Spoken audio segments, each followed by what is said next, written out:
Nah, kali ini kita akan belajar tentang bagaimana pencatatan akuntansi berkaitan dengan kantor cabang.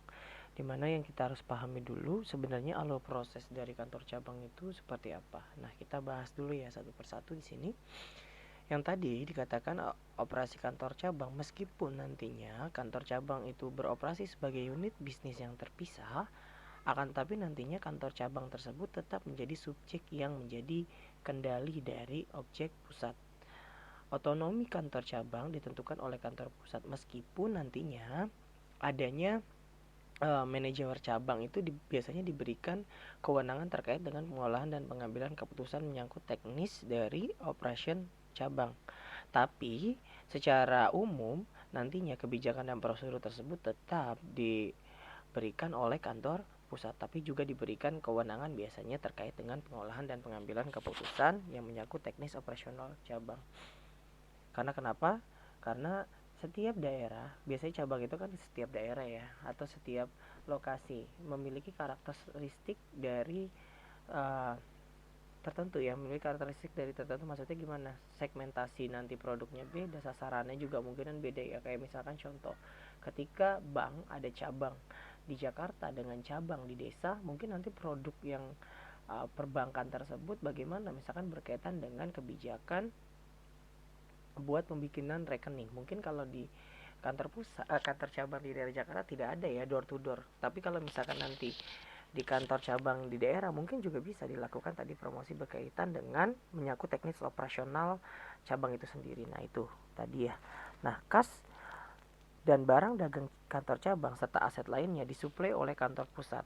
Nah, itu kas dan barang dagang kantor cabang biasanya disuplai oleh kantor pusat, dan kantor cabang juga dapat membeli barang dagang dari pemasok lain jika kebutuhan akan barang tersebut tidak disediakan oleh kantor pusat. Ini kata-katanya ada syarat ya, jika kebutuhan akan barang tersebut tidak dapat disediakan oleh kantor pusat. Nah, cabang dapat mengirimkan barang dagang kepada pelanggan, mengirimkan tagihan, menerima pembayaran, menyetorkan hasil penjualan ke rekening cabang di bank. Nah, itu bedanya tuh ya. Kalau tadi yang untuk agen, biasanya kalau agen tersebut dia hanya mencatat pemasukan maupun pengeluaran, nanti akan dirembes kepada kantor pusat. Sedangkan kalau kantor cabang dia diberikan kewenangan untuk ya mengirimkan barang dagang, mengirimkan tagihan, menerima pembayaran dan menyetorkan hasil kepada pembeli gitu ya, dan nantinya akan dikirimkan kepada rekening cabang tersebut. Nah, cabang dapat menggunakan rekening cabang di bank untuk menerima pelunasan pelanggan dan juga membayarkan tagihan-tagihan untuk kantor cabang. Nah, ini bedanya ya, seperti ini ya. Dalam kasus tertentu, kantor pusat yang memiliki kewenangan dalam penerimaan pelunasan dari pelanggan atau cabang harus mencatatkan hasil dari penjualan ke rekening kantor pusat di bank dan menetapkan model kerja untuk cabang dengan sistem impress. Nah, itu juga bisa sih sebenarnya, tapi jarangnya terjadi ya berkaitan dengan tadi kantor pusat tersebut segala sesuatunya berkaitan dengan penyetoran hasil penjualan tersebut ke rekening kantor pusat. Nah, sistem akuntansi untuk kantor cabang ini biasanya dibedakan menjadi 3. Yang pertama, ini pembukuan pada kantor pusat saja. Nah, ini nantinya intinya kalau berkaitan dengan kantor pusat saja berarti semua transaksi berkaitan dengan cabang akan dicatat dan dibukukan oleh kantor pusat, baik dalam jurnal, buku besar, sampai dengan nantinya laporan keuangan tersebut, atau dicatat secara terpisah untuk masing-masing cabang, tetap tapi dilakukan oleh kantor pusat. Nah, cabang menyediakan bukti-bukti transaksi apakah dalam bentuk bukti asli gitu ya, atau catatan memorandum yang dilengkapi dengan voucher asli. Intinya adalah bukti asli atau voucher asli. Metode pembukuan ini mirip dengan agen, dengan kantor pusat. Nah, ini kalau yang tadi pencatatannya sama dengan kantor agen, ya mirip ya. Terus yang kedua, pembukuan pada kantor pusat dan cabang. Nah, ini biasanya digunakan nih, lumrah nih, di mana cabang membukukan dan mencatat semua transaksi, kemudian mengirimkan kopi. Kopi ini kopinya bukan ini ya, kopi maksudnya dokumen transaksi ke kantor pusat, di mana oleh kantor pusat akan dicatat pada buku yang terpisah atau dimasukkan ke dalam buku besar umum kantor pusat. Nah, itu tadi. Jadi intinya masing-masing berkaitan dengan kantor pusat maupun cabang dia melakukan pembukuan dan pencatatan atas transaksi yang berkaitan dengan akuntansi kantor pusat dan cabang. Nah, ini yang lumrah yang banyak sekali digunakan ya. Yang ketiga, pembukuan pada kantor cabang. Nah, di mana nantinya di sini pada sistem ini secara umum akuntansi cabang diselenggarakan oleh cabang. Nah, cabang mencatat seluruh transaksi dalam bentuk jurnal, lalu dirangkum dalam buku besar, laporan keuangan yang nantinya disusun secara periodik oleh kantor cabang, juga dikirimkan ke kantor pusat. Nah, laporan keuangan yang diajukan oleh kantor cabang nantinya akan diperiksa oleh pemeriksa internal atau internal auditor oleh kantor pusat. Nah, kita langsung masuk ke dalam inti dari mata kuliah kali ini, yaitu bagaimana sih melakukan pencatatan berkaitan dengan akuntansi kantor cabang dan kantor pusat. Nah, contohnya di sini yang melakukannya tersebut kita menggunakan ilustrasi yang kedua ya, pembukuan pada kantor pusat dan cabang. Jadi kedua belah pihak, baik itu kantor pusat maupun kantor cabang, melakukan pembukuan dan pencatatan atas transaksi yang berkaitan dengan kantor pusat dan cabang. Nah, contoh yang pertama, bagaimana ketika ada transaksi transfer antara kantor pusat dan cabang. Nah, nantinya cabang akan menggunakan akun home office. Home office itu adalah kalau dalam bahasa Indonesia rekening khusus kantor pusat gitu ya, yang disetarakan dengan akun modal. Jadi rekening khusus kantor pusat atau kantor pusat home office ya, untuk mencatat kas, barang, jasa yang diterima. Nih kata-kata kuncinya. Apapun yang diterima oleh kantor dari kantor pusat nanti akan dicatatnya berkaitan dengan rekeningnya itu home office. Nah, sedangkan kantor pusat menggunakan branch atau investment in branch. Nah, ini rekening khusus kantor cabang. Boleh ya, kalau dalam bahasa Indonesia itu branch itu rekening khusus kantor cabang atau investment in branch untuk mencatat semua pengeluaran yang dikirimkan ke kantor cabang. Contoh di sini yang pertama, cabang menerima kas 1000 dari kantor pusat. Berarti otomatis sih kalau kita sebagai cabang berarti kita menerima uang ya. Berarti cash di debit pada home office, di kredit ya. Nah, itu cash pada home office sebesar 1000. Sedangkan untuk kantor pusat dia di sini nanti akan menggunakan rekening khusus kantor cabang 1 atau branch 1. Ini 1 ini cuma kode ya pada cash. Sebesar 1000. Nah, jadinya intinya adalah antara rekening khusus kantor pusat dan rekening khusus kantor cabang itu harus jumlahnya nantinya harus sama ya, karena itu menandakan adanya transfer mentransfer ya. Transfer dan ditransfer gitu lah ya. Nah, yang kedua, kantor cabang menyetorkan kas 500 ke kantor pusat. Nah, kita sebagai cabang kita menyetorkan uang. Berarti di sini nanti kita akan jurnalnya adalah home office pada cash, karena tadi saya bilang rekening pembantu yang berkaitan dengan kantor pusat maupun kantor cabang nanti ada home office dan branch ya. Berarti di sini home office pada cash 500, sedangkan kantor pusat karena dia menerima uang dari kantor cabang maka cash pada branch 1 atau kantor cabang sebesar 500. Nah, yang kedua, bagaimana ketika adanya transaksi pengiriman barang oleh kantor pusat ke kantor cabang.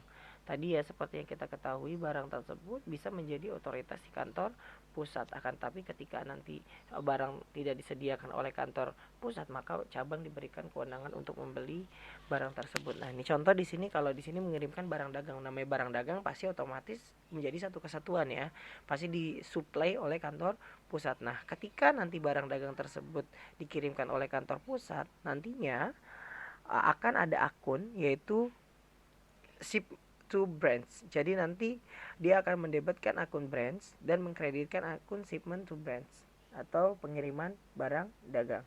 Nah, pada akhir periode saldo akun shipment to branch akan dikurangi terhadap saldo barang yang tersedia untuk dijual. Nah, nanti untuk pencatatan akhir periode nanti barang sudah dijual dikurangi shipment to branch ya. Branch untuk sebagai nanti mengetahui saldo akhir barang. Nah, kita lihat dulu di sini. Sedangkan untuk kantor cabang nantinya akan dia mendebitkan akun shipment from home office pada home office. Sama saja ya. Di sini ada branch, di sini ada home office, di sini ada shipment to branch, di sini ada shipment from. Ya, jadi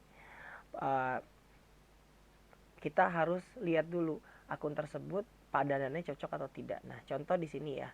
Kantor pusat mengirimkan barang sebesar 120 ke kantor cabang. Kalau kita sebagai kantor cabang, berarti tadi kita mencatat sebagai shipment from office ya. Karena kita menerima pengiriman barang dari kantor pusat pada home office. Sedangkan untuk kantor pusat, dia akan mencatatnya sebagai branch pada shipment to B. Ini B itu maksudnya adalah branch ya, sebesar 120. Saya rasa tidak ada pertanyaan ya berkaitan dengan akuntansi adanya pengiriman barang dari kantor pusat maupun ke kantor cabang. Nah, nomor 3, bagaimana ketika ada terjadinya transaksi pembayaran beban, tapi pembayaran beban tersebut atau biaya operasional tersebut seluruhnya ditanggung oleh cabang itu sendiri. Contoh misalkan ada beban gaji, sewa, rupa-rupa, berarti yang mencatat hanya si cabang, sedangkan kantor pusat tidak melakukan pencatatan. Karena kenapa? Seluruh biaya tersebut ditanggung oleh kantor cabang. Berarti nanti jurnalnya adalah ya sudah sama, salary and commission expense, rent expense, miscellaneous expense pada cash. Jumlahnya adalah 750. Nah, bagaimana jika tadi kan ini beban tersebut dibayarkan oleh kantor cabang. Sedangkan kalau di sini nantinya bagaimana jika pembebanan tersebut menjadi tanggungan si kantor pusat? Misalkan seperti pajak, iklan, dan asuransi, ini contoh ya. Maka beban-beban ini akan dicatat oleh kantor pusat dan cabang akan mencatat beban-beban tersebut ya. Tapi nanti di kreditnya itu bukan cash tapi home office. Jadi expense-nya tetap sama ya, tapi nanti yang membedakan hanya di kreditnya. Karena tidak membayar dengan uang sendiri, maka kita mencatatnya nanti rekening khusus kantor pusat atau home office. Kantor pusat akan mencatat pada brand dan mengkreditkan akun aset yang terpakai oleh cabang. Nah, contohnya di sini kita lihat. Cabang membebankan biaya operasional cabang ke kantor pusat yang terdiri dari asuransi, pajak cabang, biaya iklan. Maka tadi jurnalnya gimana? Tetap sama ya, beban-beban gitu ya, insurance, tax, advertising pada home office. Sedangkan kalau yang di kantor pusat dia akan mencatatkan pada branch 1 ya, rekening kantor pusat, kantor cabang. Nah, insurance expense pada prepaid di sini, kalau di sini insurance expense, di sini pakai prepaid insurance sebesar 100. Di sini ada tax expense, di sini ada tax payable sebesar 50. Di sini ada advertising expense pada advertising expense pada advertising expense senilai 150. Nah, ini ini harusnya adalah prepaid advertising karena dia sudah melakukan pembayaran di muka kan, prepaid. Nah, advertising sebesar 150. Jadi intinya adalah ini juga bisa disebut dengan prepaid tax ya, kalau sudah bayar, atau tax payable kalau belum dibayar ya. Nah, intinya seperti itu untuk biaya-biaya yang ditanggungkan dari kantor cabang ke kantor pusat. Jadi biaya tersebut menjadi tanggungan si kantor pusat. Nah, sekarang kita lihat lagi di sini ya, nomor 5, bagaimana ketika cabang mencatat bagaimana kalau misalkan terjadinya penjualan cabang dan menerima penagihan dari hasil penjualan tersebut. Contoh misalkan cabang 1 menjual barang dagang secara kredit 2000. Nah, karena di sini terjadinya di kantor cabang, maka yang mencatat hanya si kantor cabang.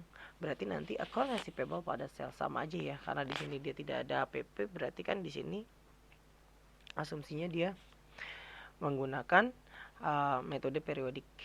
Nah, yang kedua di sini ada transaksi menerima pelunasan. Ya sama aja ya, seperti transaksi biasa ada cash pada account receivable senilai 2000. Nah, bagaimana di sini ketika adanya nomor 6? Ketika adanya pembelian aset tetap biasanya dicatat oleh buku kantor pusat, dan prosedur ini diikuti dengan penerapan kebijakan penyusutan yang seragam untuk sekelompok aset, apakah dipakai oleh cabang maupun kantor pusat. Jadi nantinya ketika ini biasanya lumrahnya ya, pembelian aset tetap nanti biasanya dicatat di dalam buku kantor pusat. Nanti contohnya misalkan seperti ini, kantor pusat membeli 3000 dolar dan mengirimkan peralatan tersebut ke kantor cabang. Bagaimana terjadinya pencatatan tersebut? Nah, jurnal pembelian peralatan oleh kantor pusat, jadi jurnal tersebut hanya dicatat oleh kantor pusat. Nanti cabang hanya mencatat beban penyusutannya saja. Contoh berarti di sini untuk cabang dia no entry pada saat terjadinya pembelian, sedangkan kantor pusat seperti biasa equipment pada cash senilai 3000. Nah, ketika peralatan tersebut dikirim oleh kantor pusat ke cabang, baik kantor pusat maupun cabang tidak melakukan pencatatan atas pengiriman tadi ya. Berarti pengiriman tersebut tidak dilakukan pencatatan. Akan tetapi, tadi yang saya bilang, pada akhir periode, cabang yang menggunakan peralatan tersebut akan mencatat beban penyusutan tersebut di debit depreciation expense, tapi di kreditnya bukan si equipment karena dia tidak mencatat equipment kan si cabang, maka nanti di kreditnya adalah home office.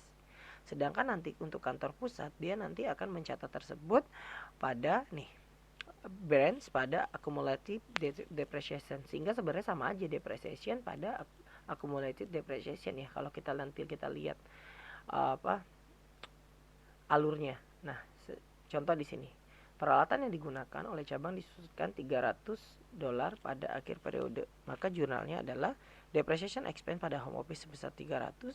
Nah, kantor pusat branch pada akumulatif depreciation. Kalau kita lihat depreciation pada akumulatif sama ya. Cuman di sini karena di sini barang tersebut ada di kantor cabang, maka nanti akan mendebitkan depreciation dan mengkreditkan home office terlebih dahulu, baru nanti kantor pusat mencatat branch pada akumulatif depreciation. Nah, terus nomor 7 di sini, pembelian aset tetap oleh kantor cabang yang akan dicatat di dalam buku kantor pusat saja. Maka cabang akan mencatat, mendebitkan home office dan kreditkan adalah cash atau liabilities. Dan kantor pusat akan mencatat pembelian oleh cabang tersebut dengan aset atau branch. Nah, ini contoh ya. Contohnya beda, kalau di sini pembelian aset tetap dilakukan oleh si kantor cabang. Oke. Nah, contoh. Dia beli tanah senilai 2.000 US dollar secara tunai. Maka tadi tanah tersebut tetap diakui di kantor pusat ya. Tapi si cabang tadi seperti konsepnya dia akan mendebitkan home office atau rekening khusus kantor pusat pada cash karena dia mengeluarkan uang ya.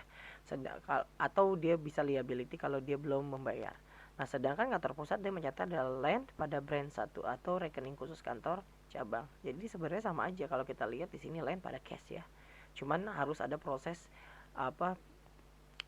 alurnya dulu dari cabang ke kantor pusat. Nah, sekarang kita bahas yang nomor 8. Bagaimana tadi ketika adanya barang tersebut tidak disediakan oleh si kantor pusat. Contoh di sini, cabang membeli barang dagang dari pemasok luar ya. Cabang akan mencatat pembelian ini sebagaimana pembelian barang dagang pada umumnya. Bisa menggunakan, kalau metode periodik berarti adalah purchase. Dan pada kredit yaitu cash atau payable kalau misalkan dia belum bayar. Dia bayar tunai maupun dia belum bayar ya, atau secara kredit. Nah, contoh di sini misalkan cabang membeli barang dagang dari pihak luar senilai 350 US dollar. Maka kalau cabang tadi mencatatnya sebagai apa? Purchase pada cash atau payable. Untuk kantor pusat ya tidak melakukan pencatatan karena ini cabang sepenuhnya mengambil alih atau membeli barang tersebut berkaitan dengan otoritas yang dimilikinya ya. Nah, nomor 9.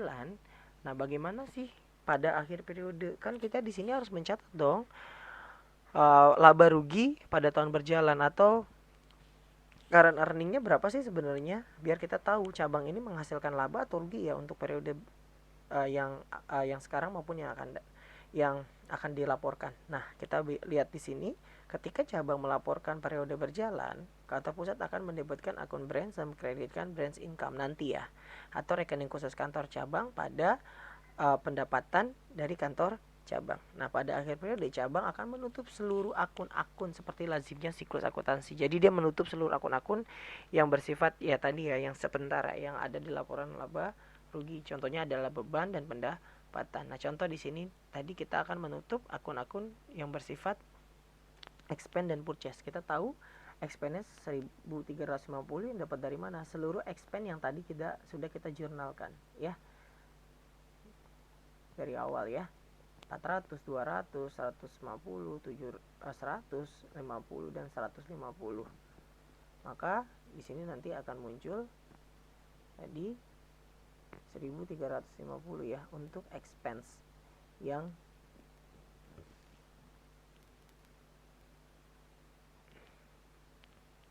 dibayarkan ya. Nah, sekarang terus ada purchase di sini di kredit sebesar berapa? Sebentar. Purchase-nya di kredit sebesar 350 karena tadi kita beli barang di luar ya. Maka total income summary adalah 1.700. Nah, setelah kita dapat 1.700 ini untuk mencatat expense dan purchase, menutup closing, sekarang kita menutup penjualannya. Penjualannya berapa tadi? 2000, berarti sales pada income summary sebesar 2000. Kalau kita lihat di sini berarti nanti akan ada untung dari kantor cabang yaitu sebesar 300. Nah, untung tersebut kita akan mencatat sebagai apa? Income summary pada home office. Nah, ini kita lihat nih, home office bukan income ya, bukan profit nih di sini, bukan earning di sini. Tapi kita menggunakan home office karena kita nanti akan mentransfer income tersebut ke kantor pusat. Nah, makanya tadi income summary home office tersebut akan kita catat sebagai nih branch 1 pada branch income. Ini untuk mencatat transfer pendapatan dari kantor cabang. Branch 1 pada branch income sebesar 300. Nah, pada closing journal nantinya, maka nanti akan mencatat sebagai branch income pada income summary ini untuk menutup akun pendapatan yang dilaporkan dari kantor cabang ke kantor pusat. Saya rasa cukup untuk materi akuntansi berkaitan dengan kantor pusat dan cabang dari poin 1 sampai dengan nantinya penentuan laba atau rugi dari cabang. Nanti kita akan masuk ke materi selanjutnya, bagaimana melakukan jurnal penyesuaian dan melakukan kertas kerja konsolidasi berkaitan dengan transaksi kantor pusat dan kantor cabang.